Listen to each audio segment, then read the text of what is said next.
Nouvel épisode quant au bras de fer entre Trump et les universités américaines. On a parlé dans certaines capsules à quel point c'est important de préserver la liberté académique, la liberté de recherche, de laisser les universités faire ce qu'elles ont à faire, hein? de les laisser dire que le roi est nu, même si parfois il est nu sur un moyen temps. Puis sûrement que ça doit être désagréable quand t'es roi de te faire dire que t'es tout nu, mais reste que ça fait partie de la démocratie, on a besoin de ça. Donc, le nouvel épisode en question, Donald vient de serrer encore une vis supplémentaire en rapport à Harvard, qui est clairement son obsession, puis c'est pas lui qui a inventé ça, hein.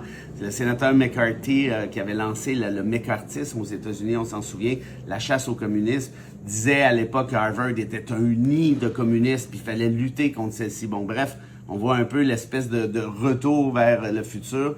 Et donc, Donald a décrété qu'il n'y aurait plus d'étudiants étrangers sur le campus de Harvard, ce qui est, entre vous et moi, une hérésie totale et complète. Pourquoi? Parce qu'on veut assassiner le rayonnement international de cette université qui est absolument fantastique, quoi qu'en dise Donald Trump.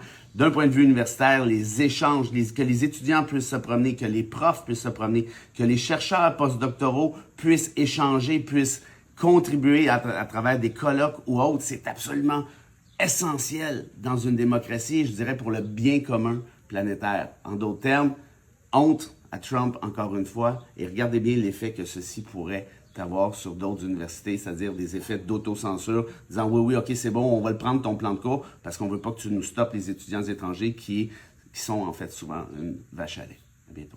Now you do what they told you. Now you do what they told you.